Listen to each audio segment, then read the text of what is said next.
The Landmark Thucydides, A Comprehensive Guide to the Peloponnesian War, by Thucydides, edited by Robert B. Strassler. Picture this: 40,000 men, once the pride of a mighty empire, now reduced to a desperate, starving mob. They're trapped deep in enemy territory, their ships nothing but wreckage, their escape route completely sealed off. For days they've been stumbling forward, constantly harassed by enemy horsemen hurling javelins. They're exhausted, bleeding, and dying of thirst. Then they see it: a river. In that single moment, every ounce of military discipline evaporates. These men, driven mad by thirst, stampede into the water like animals. They trample each other, push each other under the muddy surface, fighting for just one sip. Meanwhile, their enemies stand calmly on the steep banks above, casually picking them off with arrows and javelins. The river turns red. Bodies float everywhere. And still, the men keep drinking. This was how the great Athenian expedition to Sicily ended, the most catastrophic military defeat in ancient Greek history. And one man witnessed it all unfold. An Athenian general who'd been exiled years before decided this story had to be preserved for all time. His name was Thucydides. Today we're diving into his masterpiece, the Peloponnesian War. Thanks to Robert B. Strassler's modern edition, The Landmark Thucydides, this incredible story from over 2,400 years ago is more accessible than ever. But make no mistake, this isn't some dusty catalog of battles and dates. This is a story about human nature itself, about how fear drives nations to war, how ambition leads brilliant societies to ruin, and how, when conflict heats up, words become weapons, and morality becomes a luxury no one can afford. By the end of this journey, you'll understand not just how a 27-year war destroyed Greece's golden age, but you'll also gain profound insights into the timeless patterns of politics, power, and conflict that still shape our world today. Because Thucydides wrote his history, as he put it, not as an essay to win the applause of the moment, but as a possession for all time. Let's find out why. Our story centers on two cities, two ancient Greek superpowers as different as night and day. First, there's Sparta. Imagine an entire nation functioning like one giant military barracks. From age 7, every male citizen was ripped from his family and thrown into a brutal, lifelong training program designed to create the most disciplined and feared soldiers on earth. The Spartans were conservative, slow-moving, deeply suspicious of new ideas, and utterly dominant on land. Their entire society rested on the backs of a massive enslaved population called the Helots, who they controlled through sheer terror. Sparta was an oligarchy, ruled by a few, with one main goal: maintain the status quo and keep their world firmly in order. Then there's Athens, complete opposite. Athens was a democracy, a buzzing hub of innovation, art, philosophy, and trade. The Athenians were curious, fast-moving, and brilliant. They were a sea power. Their navy was the most powerful in the world, and they used it to build an empire of allied and subject city-states, all across the Aegean Sea. This empire brought them immense wealth, which they poured into funding their radical democracy, building magnificent structures like the Parthenon, and creating a culture that still forms the foundation of Western civilization. For decades, these two powers circled each other warily, their systems and ambitions fundamentally at odds. Sparta, the stoic land power, watched the fast-growing, dynamic Athenian empire with deep suspicion. Athens, meanwhile, saw Sparta as a backwards, repressive force holding back progress. Thucydides tells us that while there were immediate sparks that ignited the war, disputes over smaller cities like Corcyra and Potidaea, the real cause, the one that made conflict inevitable, was much deeper. It was, in his words, the growth of the power of Athens and the alarm which this inspired in Sparta. It's a pattern we see throughout history. A rising power challenges an established power, and the established power feels it must fight to maintain its position. The war that followed would last 27 years and tear the Greek world apart. When war finally erupted in 431 BC, each side had a clear strategy. The Spartans, led by their cautious king Archidamus, planned to do what they did best: march their unstoppable army into Athenian territory, a region called Attica, and burn the crops and countryside. They believed the Athenians, a proud people of farmers and landowners, couldn't bear to watch their homes destroyed. They'd be forced to come out and fight a decisive land battle, which the Spartans knew they'd win. But Athens had a brilliant statesman named Pericles, and he had a radical, unexpected plan. He told the Athenians to do the unthinkable: abandon their land. He convinced the entire population of Attica to retreat inside the massive stone walls connecting the city of Athens to its port, the Piraeus, the famous Long Walls. Pericles' strategy was to turn Athens into an island. Let the Spartans burn the countryside, he argued. It doesn't matter. As long as Athens controls the sea, its navy can import all the food and supplies it needs from its vast empire. Meanwhile, that same navy would become their sword, raiding the coasts of Sparta's homeland, hitting the enemy where they were weakest and bleeding them dry. Athens wouldn't risk a land battle. They'd outlast the Spartans, wearing them down until they were forced to accept a peace that recognized Athenian power. It was brilliant, a war of attrition, and in the first year it seemed to work. The Spartans invaded, the Athenians huddled behind their walls, and the navy set sail. The Athenians were frustrated watching their lands burn, but they held their discipline and trusted Pericles. Then something happened that no one, not even the wise Pericles, could have foreseen. In the second year of war, a disease broke out within the crowded city walls: the plague of Athens.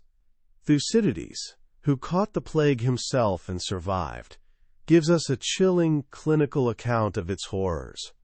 It began with fevers and inflamed eyes, followed by a bloody throat and harsh cough. Then it moved to the stomach, causing violent retching. The body broke out in pustules and ulcers, but burned with such internal fever that patients couldn't bear even the lightest touch of clothing. Many threw themselves into wells, desperate for cold water. The plague was devastating, killing over a quarter of the population, but its impact went far beyond death tolls. Thucydides shows us how the plague broke down the very fabric of Athenian society. Facing random, horrific death, laws and religious traditions lost their meaning. Men, seeing both the righteous and the wicked dying alike, stopped fearing the gods. They began spending their money wildly, seeking only immediate pleasure, believing that both life and wealth were fleeting. And among the dead was Pericles himself. His loss was the greatest blow of all.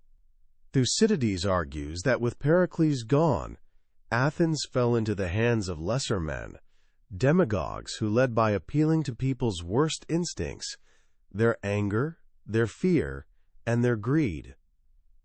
One such man was Cleon. A tanner by trade, Cleon was a powerful, aggressive, and brutal speaker. He represented a new kind of politician, one who rose to power not through aristocratic birth or military glory, but by commanding the passions of the democratic assembly. Where Pericles had led the people by guiding them with wisdom, Cleon led by following their angriest impulses. The war ground on a grim cycle of Spartan invasions and Athenian naval raids. But the character of the war was changing, becoming more brutal, more total. The old rules of hoplite warfare, which had limited conflict scale, were abandoned. This new kind of war was about annihilation. A few years in, a series of events unfolded that would shatter Spartan prestige and change the psychological balance of the entire conflict. An Athenian fleet, led by a brilliant and daring general named Demosthenes, was blown off course by a storm and landed at a place called Pylos, on the coast of Sparta's own territory. On a whim, the soldiers decided to build a fort there. The Spartans were initially dismissive, but they soon realized the danger. An Athenian fort deep in their territory was a beacon for their enslaved Helot population to revolt. They sent an army and fleet to destroy it.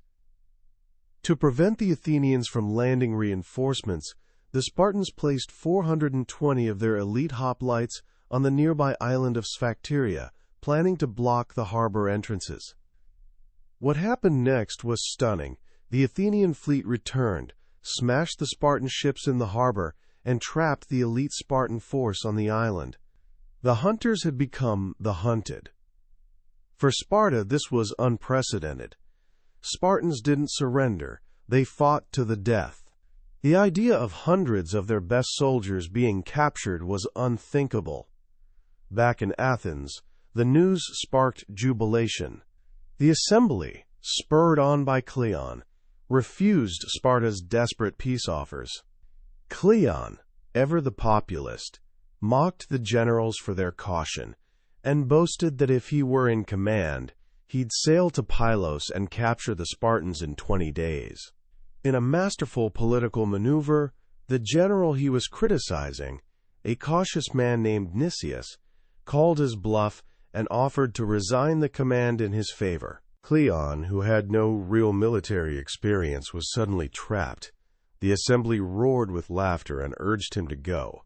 He had no choice but to accept. Incredibly, Cleon's boast came true. Teaming up with the skilled general Demosthenes, the Athenians launched an assault on Sphacteria. Using light-armed troops with javelins and arrows, they wore down the heavily armored Spartan hoplites, who were unused to this kind of skirmishing warfare. Surrounded, exhausted, and with their commander killed, the remaining 292 Spartans did the unthinkable. They surrendered. The capture of the Spartan soldiers sent shockwaves through the Greek world.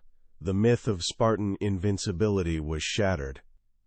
For Athens, it was a moment of supreme triumph, but also one of supreme arrogance. They had Sparta at their mercy, and could have negotiated lasting peace. Instead, convinced of their own superiority and urged on by men like Cleon, they decided to press their advantage and grasp for more. The war grew uglier. Thucydides shows us how the conflict wasn't just between cities, but within them, as democratic and oligarchic factions fought for control. He describes a horrifying civil war in the city of Corcyra, where revolution became so bloody and savage that, as he writes, words had to change their ordinary meanings. Reckless audacity came to be called courage. Prudent hesitation was seen as cowardice. Moderation was a cloak for unmanliness. Revenge became more important than self-preservation. Human nature, Thucydides says, was stripped bare. One of the most powerful and chilling episodes in the entire book is the Melian dialogue. The Athenians sail to the small, neutral island of Melos and demand its surrender. The Melians, who are colonists of Sparta, but have taken no part in the war, appeal to justice, fairness, and the gods. The Athenians brush their arguments aside. In a raw display of power politics, the Athenian envoys tell the Melians that justice only matters between equals. In the real world, they say, The strong do what they can, and the weak suffer what they must. They argue that it's in Athens' interest to conquer Melos, because allowing a weak island to remain independent would signal Athenian weakness to their other subjects. The Melians refuse to surrender their freedom. They place their hope in the gods, and in the chance that the Spartans will come to their aid. The Athenians lay siege to the city, and when it finally falls, they execute all the grown men, sell the women and children into slavery, and resettle the island with their own colonists. This dialogue marks a turning point. It shows an Athens that has completely lost its moral compass, an empire ruling by fear and brute force alone. The idealism of Pericles' funeral oration is a distant memory. It's at this moment of maximum arrogance and moral decay that Athens makes its fateful decision. Envoys arrive from the city of Egesta in Sicily, asking for Athenian help in a local war against their rival Selinus. They promise great wealth to fund the expedition. This request ignites the imagination of the Athenian assembly. Sicily was a vast and wealthy island, a new world to conquer. Two men came to represent the two sides of the Athenian soul. First was Nicias, the cautious, respected, and deeply pious general who had opposed Cleon. He argued passionately against the expedition. He warned the Athenians that they were taking on a war they knew nothing about, against powerful cities, an ocean away from home.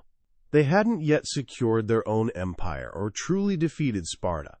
To grasp for a new empire before securing the old one was, in his view, the height of folly.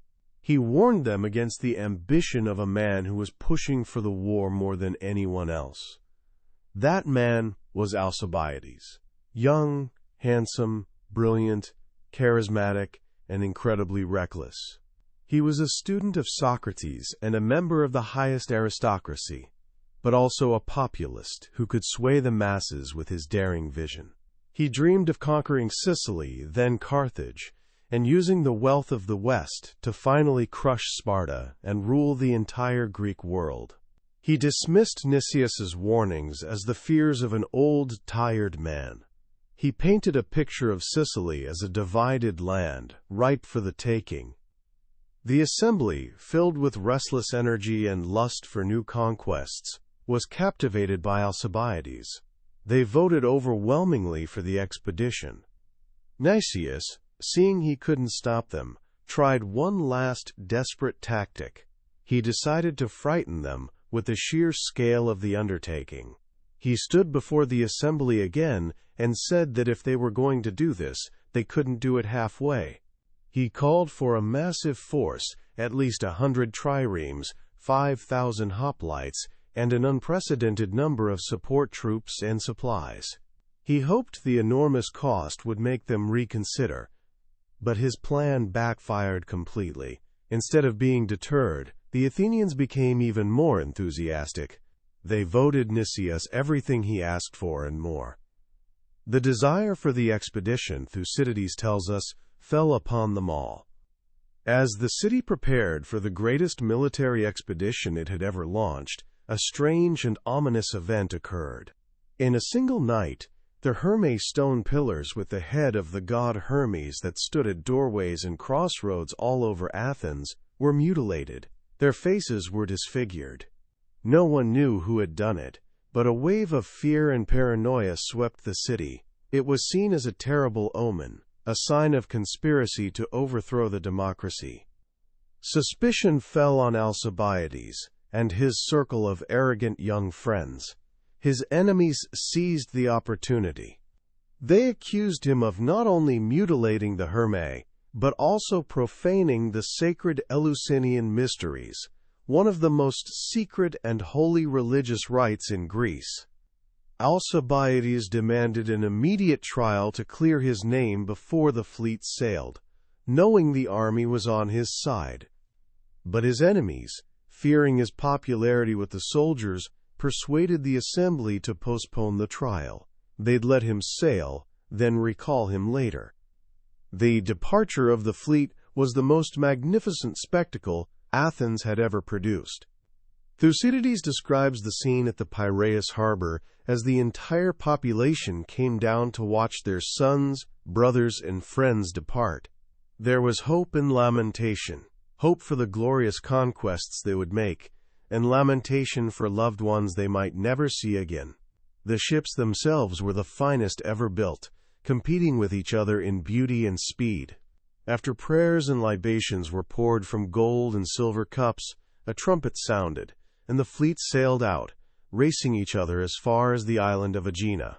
It was, Thucydides says, more a display of power and wealth for the rest of Greece than an armament against an enemy. Command was shared by 3 generals, the reluctant Nicias, the ambitious Alcibiades, and a tough, experienced soldier named Lamachus. When they arrived in southern Italy, reality began to set in. The cities there, which they'd hoped would join them, offered little support. And when they finally reached Egesta, the city that had promised them so much wealth, they discovered it was all a fraud. The Egestians had tricked them, borrowing gold and silver from neighboring cities and displaying it as their own to deceive the Athenian envoys. They could provide only 30 talents of silver.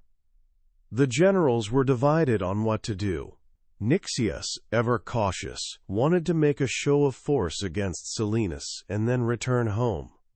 Alcibiades, needing a victory to justify the expedition, wanted to build alliances with other Sicilian cities before attacking Syracuse, the most powerful city on the island and the ultimate prize. Lamachus argued for an immediate surprise attack on Syracuse itself, while the city was still unprepared. In the end, Alcibiades' plan won out. But just as they began their diplomatic maneuvers, the state ship Salamina arrived from Athens. It carried orders for Alcibiades to return home to stand trial for the profanation of the mysteries and the mutilation of the Hermae. With the army now far from Athens, his enemies had made their move. Knowing he'd be condemned in the paranoid atmosphere back home, Alcibiades agreed to follow the ship, but then escaped and fled to the Peloponnesus. The most brilliant and dynamic commander of the expedition was gone. He would soon reappear, but this time as an advisor to Sparta, plotting the destruction of his own city. Command now fell to Nicias. A man who had never believed in the expedition was now solely responsible for its success. He proceeded with extreme caution, spending months in minor operations, giving the Syracusans precious time to prepare for the inevitable assault. When the Athenians finally did lay siege to Syracuse the next spring, their engineering and military skill were still formidable. They quickly gained control of the high ground above the city, a plateau called Epipolae, and began building a massive wall of circumvallation, a double wall designed to completely enclose Syracuse and cut it off from all help. The Syracusans, initially panicked, fought back desperately, building their own counter walls to try and intersect the Athenian line. The Athenians defeated them in battle and continued their work. Victory seemed within their grasp. The city was on the verge of surrender. Then everything changed. A single Spartan general, a man named Gylippus, arrived. He'd landed in Sicily with only a handful of ships, but he was a man of action and energy. He gathered forces from other Sicilian cities allied with Sparta and marched toward Syracuse. Through a stroke of luck and Athenian carelessness, he managed to enter the city just as the Athenians were about to complete their wall. Gylippus's arrival electrified the Syracusans. He immediately took command, organized their forces, and launched a series of attacks. He began building a new counterwall, and this time, the Athenians couldn't stop him. His wall reached the outer line of the Athenian fortifications, and the investment of Syracuse was broken. The Athenians who had been the besiegers now found themselves being besieged. They were trapped in their own lines, caught between the city walls and the Spartan-led army on Epipolae. Nicias, whose health was failing, sent a desperate letter back to Athens. He described their dire situation, the strength of the enemy, the sickness in his own camp, and the rotting of their ships. He asked for a massive new army and fleet as reinforcements, or, he said, to be recalled. He also asked to be relieved of his command. The Athenians, in a response showing either incredible resilience or incredible folly, refused to cut their losses. They refused Nicias's resignation and voted to send him everything he asked for: a second fleet and a second army, nearly as large as the first, under the command of their best remaining general, Demosthenes. Meanwhile, acting on Alcibiades' advice, the Spartans did something they'd never done before. They established a permanent, year-round fort in Attica, at a place called Diceia, just 13 miles from Athens. From this fort, they could ravage the Athenian countryside at will, and prevent the Athenians from ever working their land or their valuable silver mines. The war at home had just escalated dramatically. When Demosthenes and the Second Athenian Fleet arrived at Syracuse, it gave the Athenians a temporary boost of morale. Demosthenes, seeing the desperate situation, knew they had to act quickly and decisively. He immediately launched a bold night attack to recapture the high ground of Epipolae. The attack started well. The Athenians surprised the enemy and broke through their first line of defense. But in the darkness and confusion of battle, on unfamiliar ground, the attack fell apart. The Athenians were routed, suffering terrible losses as their own allies, Dorians from Argos, sang a paean that sounded just like the enemy's. Many Athenians panicked and ran, some falling to their deaths from the cliffs in the dark. The failure of the night attack was the final blow. The army was devastated by disease and defeat. Demosthenes now argued for immediate withdrawal. He said they should abandon the siege and sail away while they still could. But Nicias refused. He was paralyzed by fear of the Syracusans, but even more, fear of the Athenian assembly. He knew that if he returned to Athens in defeat, he'd be blamed and likely executed.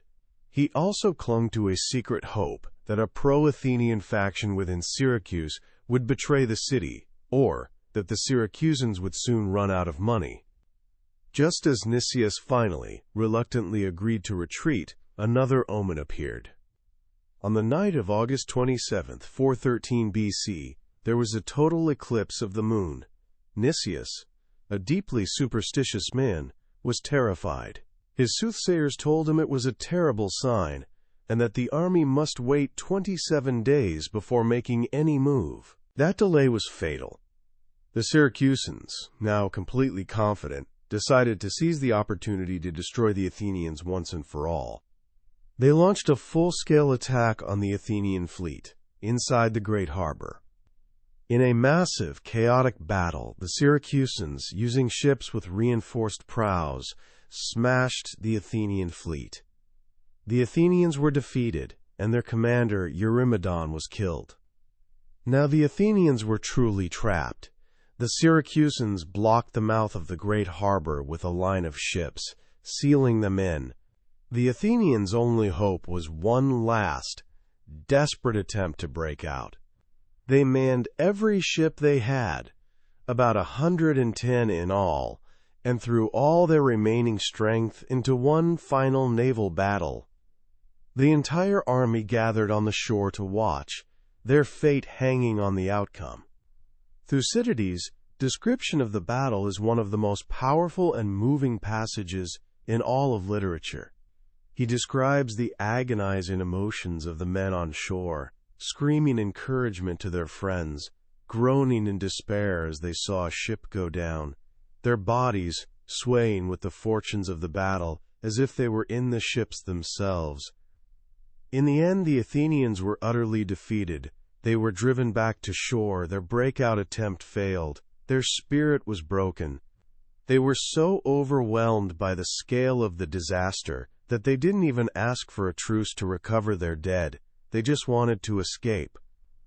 Nicias and Demosthenes decided their only option was a land retreat, a desperate march across Sicily to a friendly city. But Hermocrates, the Syracusan general, fearing they might escape in the night, used a clever trick. He sent horsemen to the Athenian camp, who pretended to be friendly informants, warning Nicias that the roads were guarded and that he should wait. Nicias, tragically, believed them and delayed the retreat by another day. That delay gave the Syracusans time to block every road and ford. When the Athenian army finally marched out, 40,000 strong, it was a scene of utter misery. They had to abandon their sick and wounded, whose cries and pleas, Thucydides says, were more terrible than the sight of the enemy. The dead lay unburied. The retreat was a week-long nightmare. Harassed constantly by Syracusan cavalry, without food, and tormented by thirst, the army staggered on. The force became separated. The division under Demosthenes was surrounded, and after being worn down by a hail of missiles, was forced to surrender, 6,000 men laying down their arms. Nicias and his division pushed on until they reached the river Asinaris, and there the final horror unfolded. The army, maddened by thirst, broke formation and plunged into the river, where they were slaughtered by the Syracusans from the banks above. Finally, Nixius himself surrendered to the Spartan general Gylippus, begging him to stop the massacre. Of the 40,000 who had marched out, only a few escaped. Most were killed or captured. Nixius and Demosthenes were executed by the Syracusans. The thousands of prisoners were sent to the stone quarries of Syracuse, where they were kept in horrific conditions, exposed to the sun by day and the cold by night, with starvation rations of food and water. Most died there. Thucydides concludes the story with a stark judgment. This was the greatest Hellenic achievement of any in this war, or, in my opinion, in Hellenic history, at once most glorious to the victors and most calamitous to the conquered. They were beaten at all points and all together. All that they suffered was great. They were destroyed, as the saying is, with a total destruction, their fleet, their army. Everything was destroyed, and few out of many returned home. The disaster in Sicily should have been the end for Athens, but it wasn't. The last part of Thucydides' history, which ends abruptly in the year 411 BC, describes the incredible aftermath. The news of the defeat caused panic and despair in Athens, but they refused to give up. They used their last financial reserves to build a new fleet. But the defeat energized their enemies. Their allies, seeing their weakness, began to revolt. The Spartans, now receiving money and support from the Persian Empire, built up their own fleet to challenge Athens at sea. Alcibiades, having fallen out with the Spartans, fled to the court of the Persian satrap Tissaphernes and began to play a complex game, trying to engineer his own recall to Athens by promising to bring Persian support with him. This led to a political revolution in Athens itself. A group of oligarchs, known as the 400, overthrew the democracy. But the Athenian fleet, based at the island of Samos, refused to accept the new government and remained loyal to the democracy. Athens was now fighting a war on three fronts: against the Peloponnesians, against its own revolting allies, and against itself. Thucydides' narrative ends here, in the middle of this chaotic period, but the epilogue in the Landmark edition tells us how the story concluded. The Athenian democracy was restored, and Alcibiades was recalled. For a few years, his military genius led Athens to a series of stunning naval victories. It seemed as though Athens might still pull off a miraculous recovery. But in the end, it was not to be. In 405 BC, at a place called Aegospotami in the Hellespont, the Spartan admiral Lysander, funded by the Persian prince Cyrus, caught the Athenian fleet completely by surprise and destroyed it. With its last fleet gone, Athens was helpless. Lysander blockaded the Piraeus, and the city, cut off from its grain supply, was slowly starved into submission. In 404 BC, Athens surrendered. The Peloponnesian War was over.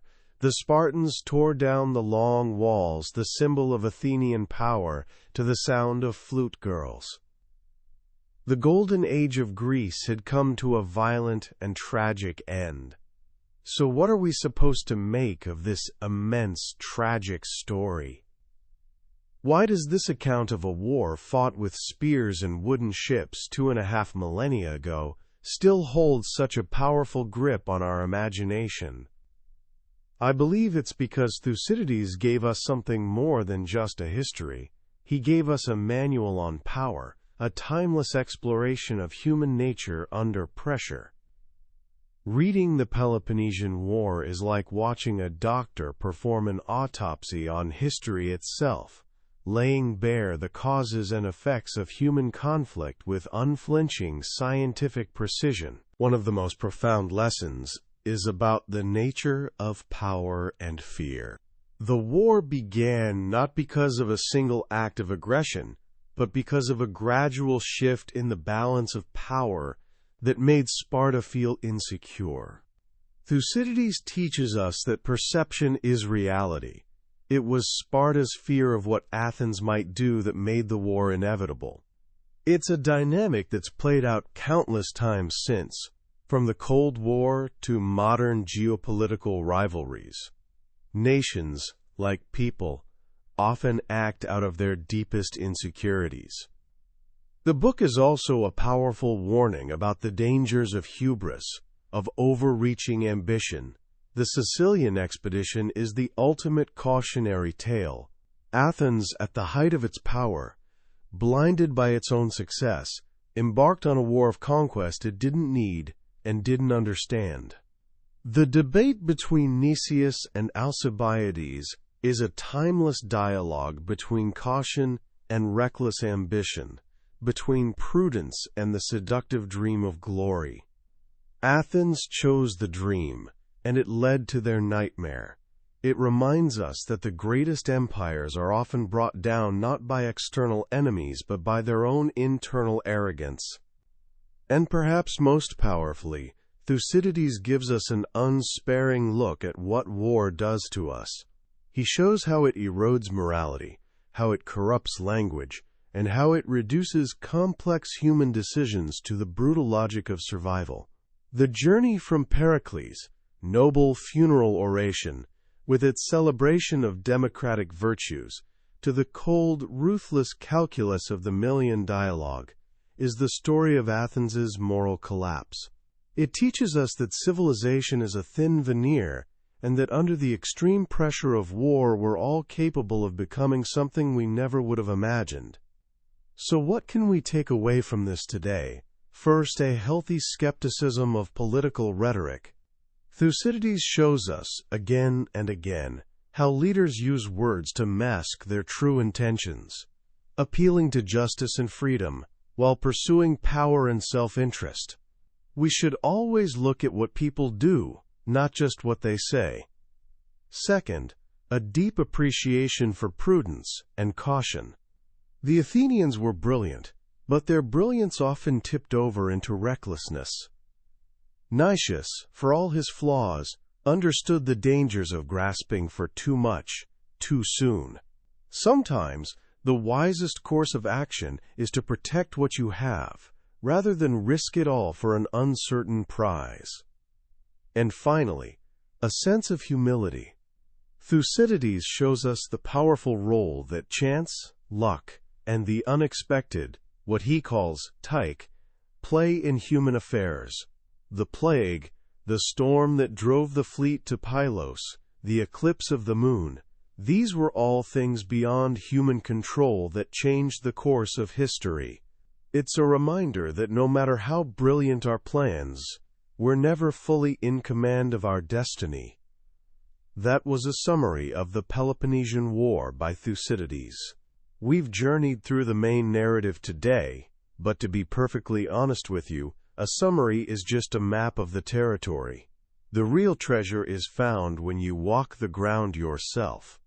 It's in the quiet moments, when one of Thucydides' stark observations about human nature, or a particular story of courage or folly, resonates with your own experience in a way you didn't expect. This summary is intended to be a gateway to help you decide if this monumental work is worth your time. If anything we've discussed today has sparked your curiosity, I urge you to grab a copy, especially the Landmark edition, with its helpful maps and notes. Reading it isn't just an intellectual exercise, it's an experience that can fundamentally change the way you understand the world and the people in it. The link to the book is in the description. Also, if you found this journey valuable, please show your support by liking this summary and subscribing to the Billionaire's Bookshelf. That way, you won't miss our next deep dive into another book that has shaped the minds of leaders and thinkers for centuries. Let's continue to learn and grow together.